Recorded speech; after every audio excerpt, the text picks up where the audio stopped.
look cold, sir. You can use my blanket."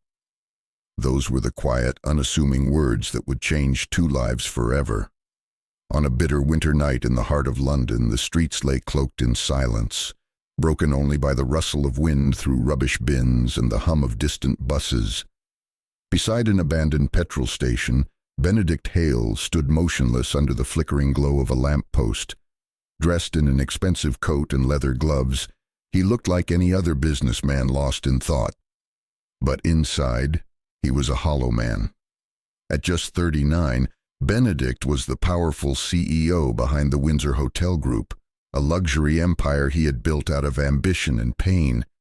Yet tonight, none of that mattered. From the shadows near a broken-down camper van, a figure emerged. A young woman in her 20s with wind-tangled blonde hair and two thin layers clinging to her frame. Her name was Lila, homeless, invisible to most, but not without courage. Clutching a frayed blanket, she approached cautiously and offered it to Benedict. He nearly refused out of instinct, but something in her eyes, a quiet understanding shaped by hardship, made him pause. She pressed the blanket into his hands as if it were treasure and then stepped back, never asking for anything in return. Benedict didn't know why he stayed there, speaking softly with this girl who had nothing, yet gave freely. Maybe it was because her kindness wasn't wrapped in pity, or perhaps it was because she reminded him of a long-buried memory, his older brother shielding him from an abusive stepfather, giving warmth in a world gone cold. Lila had that same quiet strength. She didn't offer sympathy, she offered companionship. In that small, silent corner of the city, two strangers, one with wealth but no peace, the other with nothing but quiet dignity, shared more than a blanket. They shared their loneliness. That night marked the beginning of something unexpected. Benedict found himself returning to that same street corner, ditching his suits for simpler clothes, hiding his status. He brought warm drinks. She offered stories. Neither asked for rescue, only the comfort of being seen. And though Lila didn't know his real name or the fortune he came from, she treated him with kindness that asked for nothing. For the first time in years, Benedict felt something flicker. Hope. What began as an offer of warmth soon became the start of a quiet, fragile connection, one that neither of them saw coming, but one they both desperately needed. In a world driven by status and appearances, two broken souls found light in the most unlikely place. Beneath a street lamp, in the dead of night, with a blanket passed from hand to hand. From that night onward, Benedict Hale, once insulated by wealth and titles, found himself haunted by Lila's simple act of generosity. Each evening he returned to that same corner near the abandoned petrol station, drawn not by obligation, but by a magnetic sense of unfinished humanity. Gone were the tailored suits and chauffeur-driven cars. He now wore simple jackets, blending in with the city's quiet shadows. Lila, meanwhile, had remained in her makeshift shelter, a derelict camper van with broken windows and a roof that barely held against London's bitter rain. Yet in the cold, she wrote, with a torch clutched between her knees, she scribbled into a small notebook stories for children, remnants of a life she once had as a preschool teacher. Her past had been ripped away when she reported her former boss for misconduct. Her bravery had cost her job, her reputation, and ultimately her home. Still, she never gave up on her stories. It was all she had left of the woman she used to be. Benedict first noticed the notebook one drizzly evening when he found her curled up under a plastic sheet, writing with frozen fingers. "What are you working on?" he asked, voice softer than he intended. Lila hesitated, then smiled shyly. "Just tales for children. I don't want to forget them." Touched, Benedict offered her a cup of cocoa he had brought. She accepted it with trembling hands as though he'd given her a priceless relic. In her eyes he saw someone who had been cast aside but had never stopped believing in light. Their encounters became a sanctuary, a break from the hardened lives they both led. His, one of polished deception and corporate masks; hers, a fight against invisibility. Benedict never told her who he was. He didn't want their fragile bond tainted by power dynamics. But as he listened to her stories and offered quiet gestures, a notebook here, a scarf there, he realized he wasn't giving charity. He was healing too. The grief of losing his brother, the years spent pretending success equaled happiness, all began to thaw in Lila's presence. She didn't need rescuing. She needed someone who would stay, and in her own way, Lila offered that same presence to him. Then came the storm. Sheets of icy rain battered the streets one night, and Benedict found Lila huddled beneath a crumbling awning, shivering in soaked clothing.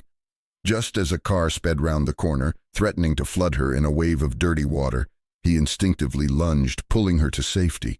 The water slammed into him instead, drenching him to the bone. Trembling, he pressed the same tattered blanket she had once given him into her arms. "Use this," he murmured, breath shivering. "You should be dry." It was then she broke down, silent tears mingling with the rain as she held the blanket to her chest.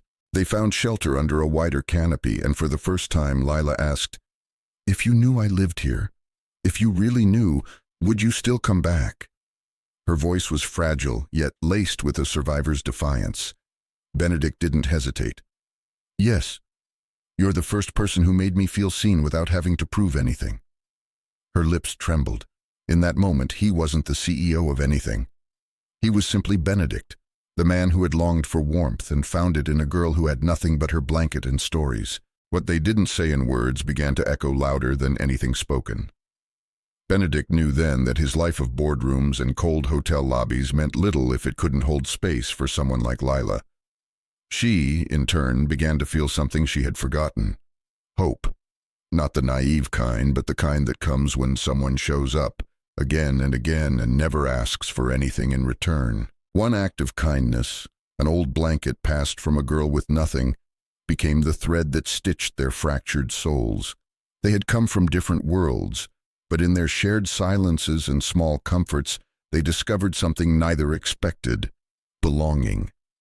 And as London streetlights flickered overhead, they sat side by side, two strangers finding warmth in a city that had once made them feel so terribly alone. As days turned into weeks, Benedict Hale became a quiet presence at the hotel courtyard, where Lila now read stories to groups of eager children.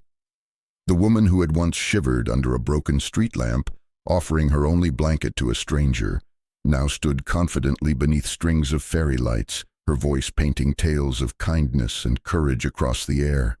The same notebook she once clutched on cold nights now held stories that made children giggle and parents pause with wonder. It was a transformation neither of them could have foreseen when their paths first crossed on that forgotten street corner. Benedict, still hiding behind the guise of a mid-level events coordinator, remained in the background, watching her grow into herself, into someone radiant, and yet with every glance, every moment of connection, the truth weighed heavier on his chest. She didn't know he was the CEO. She didn't know he had pulled strings behind the scenes, getting her a job, arranging the children's literacy initiative that published her stories, even setting up anonymous support for her family. He had done it to protect her dignity, to keep the purity of their bond untouched by pity or power. But now, with each shared smile, each spark in her eyes, he knew he couldn't hide forever. The truth came crashing in like a sudden storm. Lila overheard two managers discussing Mr. Hale, and her blood turned to ice. Her heart raced as she connected the dots. The gentleman who brought her cocoa, who sat with her in the cold, was the same name on the CEO's plaque. The betrayal she felt was instant, raw, not because of who he was, but because he had hidden it. That night she sat by her old shelter, the van that had once been her refuge, and clutched the coat he had lent her. The fabric still carried the scent of warmth, but it now felt distant, like a memory too good to be true. Benedict, realizing what she discovered, tried to reach her. He returned to the van, tea in hand, heart aching. "I didn't mean to hurt you," he whispered. "I was afraid you'd walk away if you knew." Lila, tears in her eyes, asked the question that had haunted her since the moment she left the hotel. Was it all pity? His answer came without hesitation. "No, it was never pity. You reminded me of who I wanted to be." And in that moment, beneath the soft wash of streetlights, something shifted. He handed her a folded card. A simple note, free of titles or promises, just an invitation to choose. "When you're ready," it read, "this is yours." It wasn't a rescue. It was a gesture, offering a place, a voice, a future. Days passed before Lila returned to the hotel, unsure if she belonged. But when Benedict saw her, he didn't greet her as a CEO or a benefactor. He simply smiled, grateful she came back. Later that night, as the courtyard lit up for a storytelling event, he introduced her with quiet pride. Tonight's storyteller is someone whose words make the world softer. Please welcome Lila. Her voice, steady and tender, filled the courtyard. The children leaned in, the parents smiled, and in the crowd, Benedict watched her, heart full.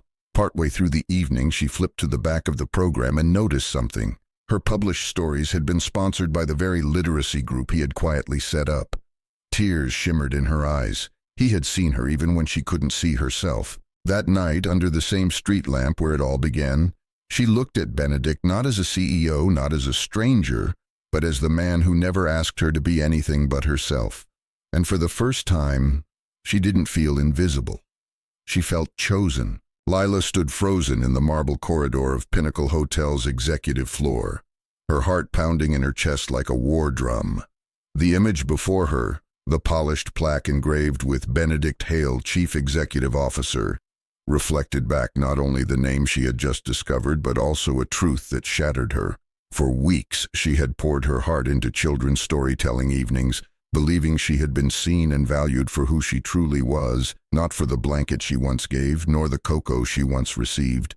She had believed Benedict to be a man like her, modest and kind, working quietly at her side, asking for nothing but her voice. But now, as the truth settled into her bones, Lila felt her knees weaken. The man who had once shared silence with her on a street corner, who brought her warmth without pity, had also been the one who held the power to break her trust without saying a word. She ran. Down the glistening stairs, past smiling staff and guests in pressed suits. She didn't stop until she was outside, back at the van, the cold shell that had once felt like home. Pressing her cheek against its familiar rusted metals, she sobbed, not from betrayal but from a pain she couldn't quite name. Inside the hotel, Benedict stared at the security footage. He watched the frame where Lila had looked at his name. Then, moments later, she was gone. His chest felt tight, a twist of regret and helplessness that mirrored the day he lost his brother, the day he learned what it meant to fail someone. That night, when he found her again, sitting quietly beside the van with her blanket wrapped tight around her shoulders, he didn't approach as a CEO. He brought no promises, no explanations, only a cup of tea and a voice thick with sorrow. "I didn't mean to hurt you," he said, kneeling beside her. I didn't want the truth to ruin what we were building." Lila turned her face, her eyes full of pain and disbelief. "You let me believe we were equals." Her voice cracked. "That it wasn't charity." Benedict nodded, eyes rimmed with unshed tears. "It wasn't," he whispered. "It never was. You pulled me back from my own darkness, Lila. You made me want to be a better man. And I didn't know how to be that man if you saw the whole of me." From his coat, he handed her a simple folded card. It wasn't grand or dramatic, just a handwritten note that said, "I would like to offer you something permanent. No expectations, no labels, just when you're ready." Lila took the card in trembling hands. For a long time they said nothing. The wind howled down the empty Chicago street, and yet in that silence something settled, a moment of quiet honesty neither of them had allowed before. Lila didn't agree to anything that night, but she didn't send him away either, and that was enough for Benedict, for now.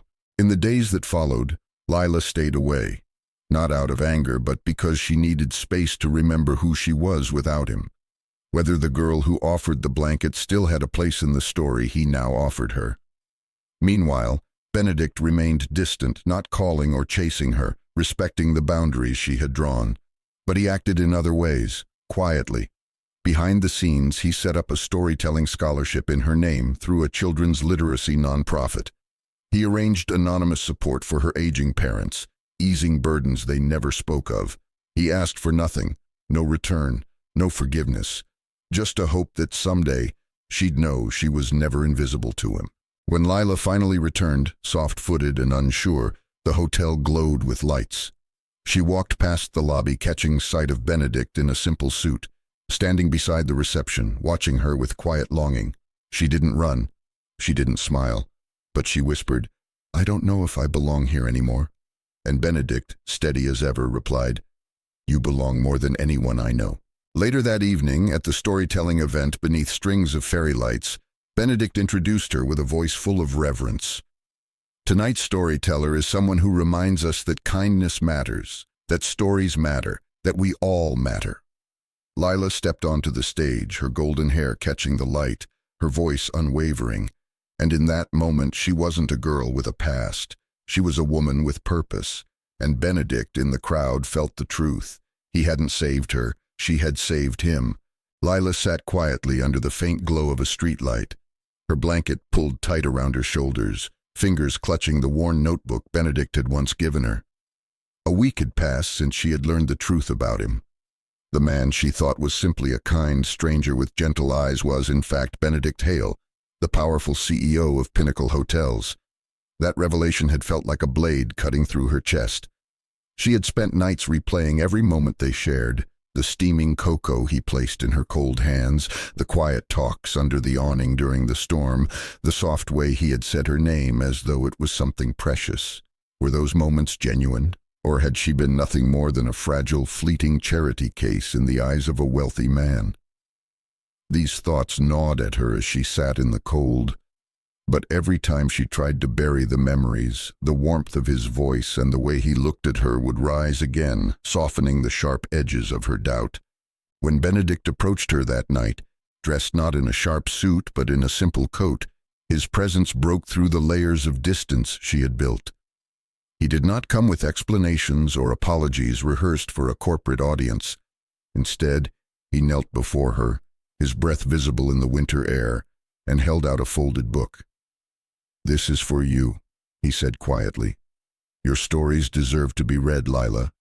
They deserve to live in the hearts of children, not just in your notebook." Lila hesitated, her trembling fingers brushing against his as she accepted the small book. When she opened it, she saw her own words printed on crisp pages, illustrated with soft sketches that brought her tales to life. Her throat tightened. "You did this?" she whispered, her voice breaking. Benedict nodded, his gaze unwavering. "Your stories are beautiful. They carry hope, and the world needs hope, especially children who feel invisible, like I once did."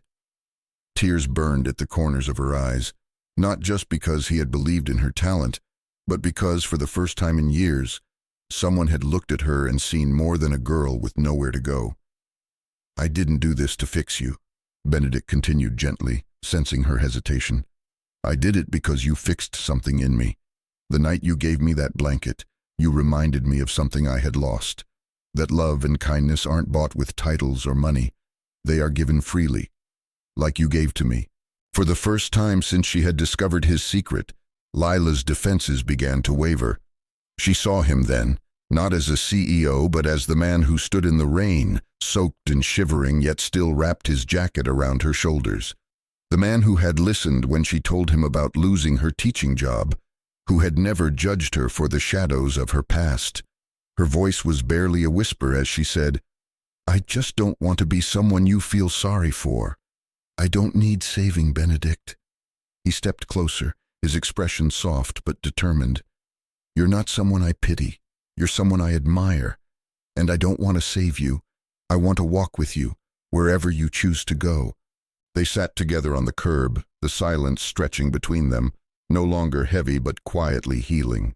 Benedict handed her another envelope, this one containing a handwritten letter. In it, he confessed how meeting her had changed him more than any success he had ever achieved. He wrote about how her courage to survive and continue writing, even when the world had turned its back on her, had made him rethink everything, his life, his purpose, even his company.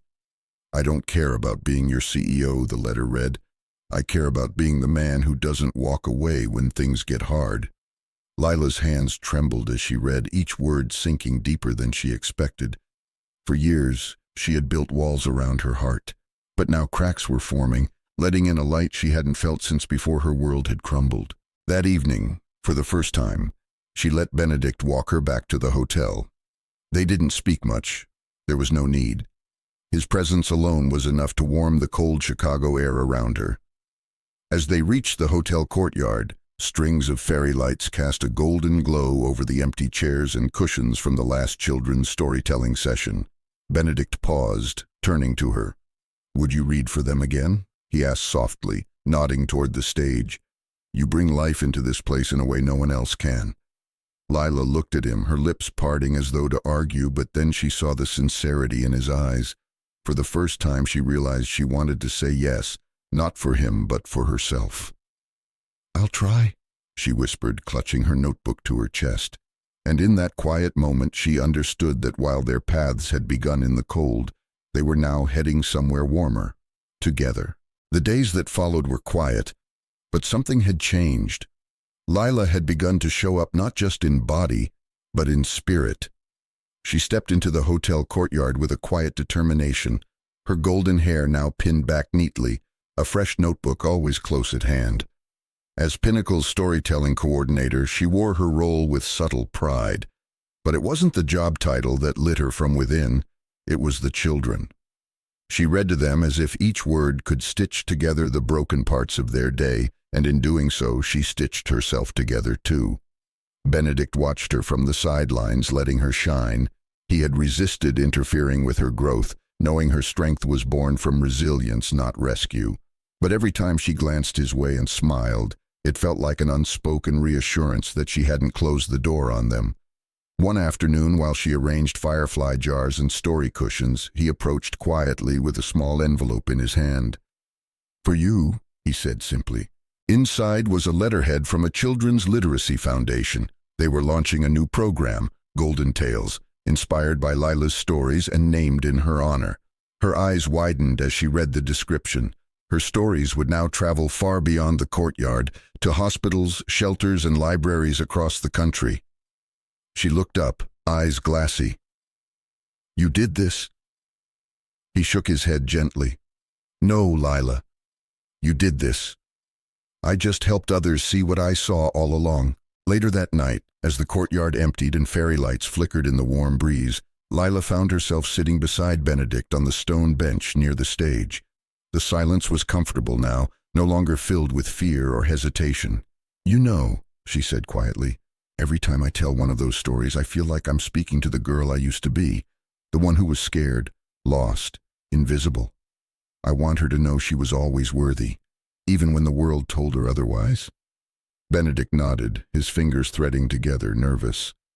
"And does she believe it now?" Lila smiled faintly. "She's starting to." He reached into his coat pocket, pulling out something small and wrapped in soft velvet. "I wanted to give you this.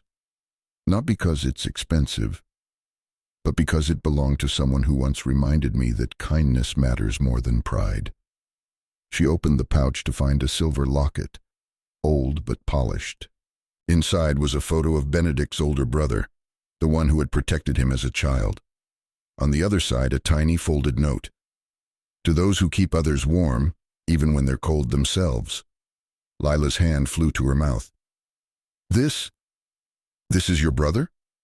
He nodded slowly. "I've kept that locket for years, but I think it belongs with someone who lives like he did. Someone brave. Someone who reminds people they're not alone." Tears shimmered in Lila's eyes. She closed the locket gently and held it to her chest. "Why me?" she whispered. Benedict turned toward her, his voice thick with emotion. "Because you've done more for me than anyone else ever has. Not by saving me, but by seeing me, by staying when you could have walked away." Lila looked down, the weight of the locket warm in her palm. "I was scared. Still am sometimes. Scared that us, is too fragile to last." Benedict reached for her hand. "Then let's not treat it like porcelain. Let's build it strong, honest. No more secrets, Lila, just two people figuring it out side by side." She studied his face, the faint shadows under his eyes, the vulnerability he still carried. And then, slowly, she nodded.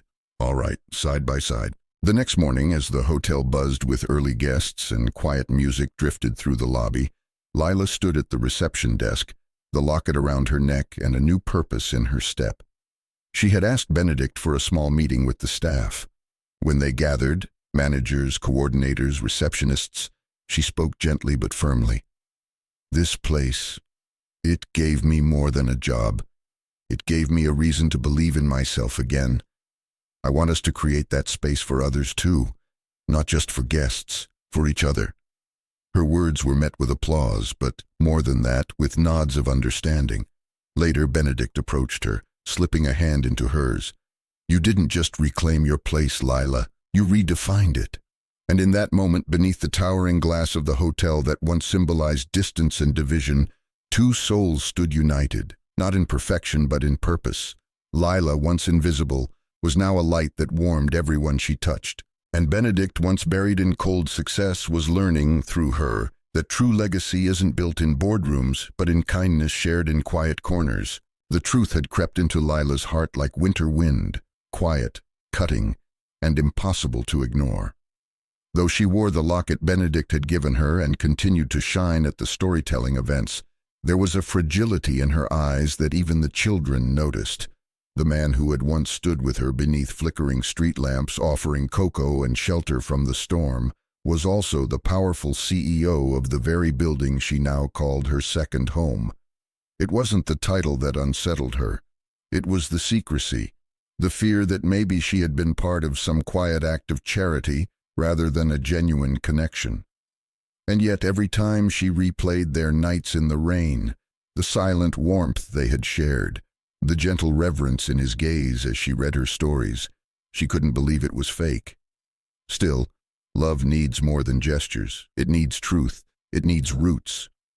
Lila needed to know if she had truly been seen for who she was, or merely who he wanted her to be. One morning she sat in the courtyard long after the children had gone, her notebook untouched in her lap.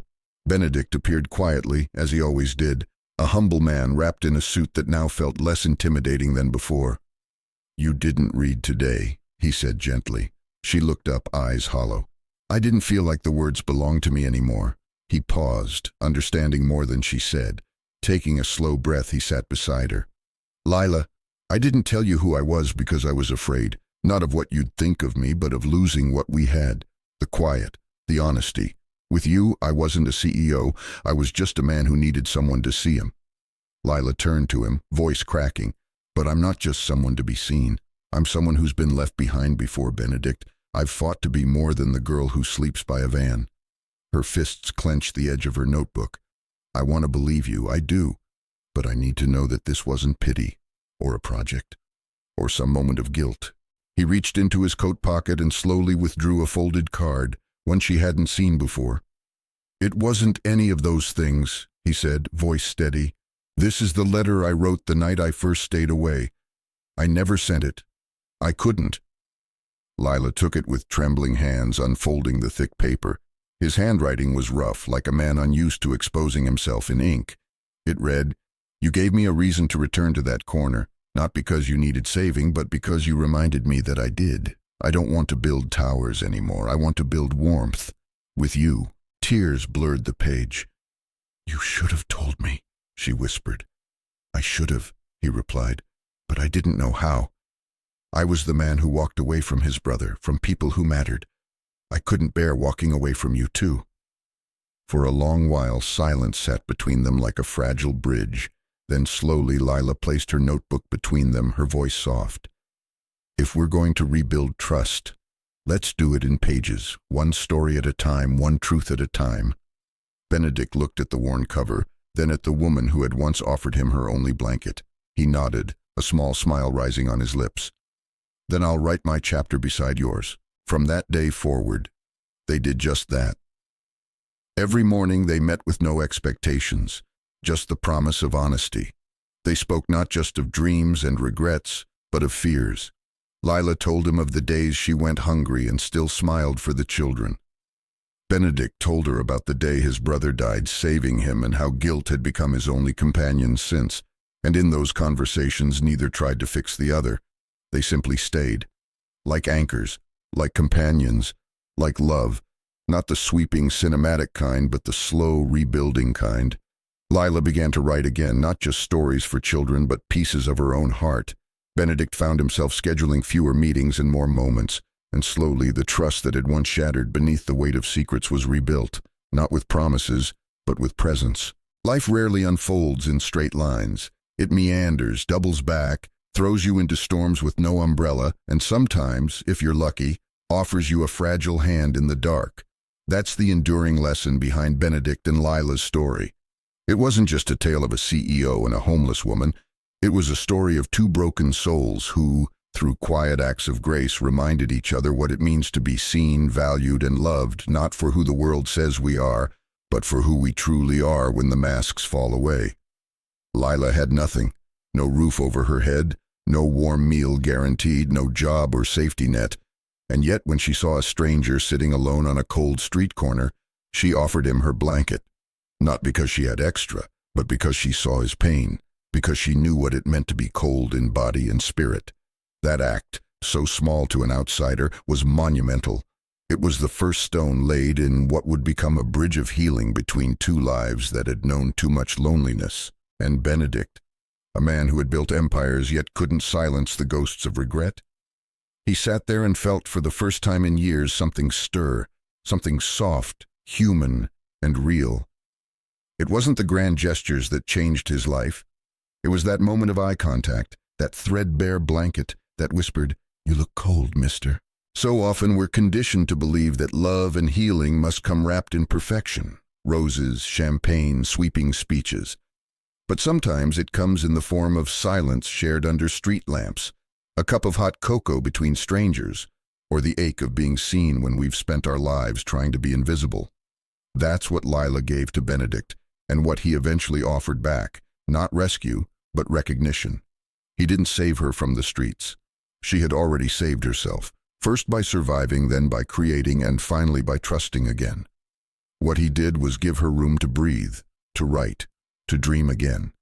He used his position, not to control her, but to uplift her quietly, respectfully, anonymously. Because love, real love, isn't about ownership or obligation. It's about presence. It's about showing up again and again, even when it's hard, even when you're scared.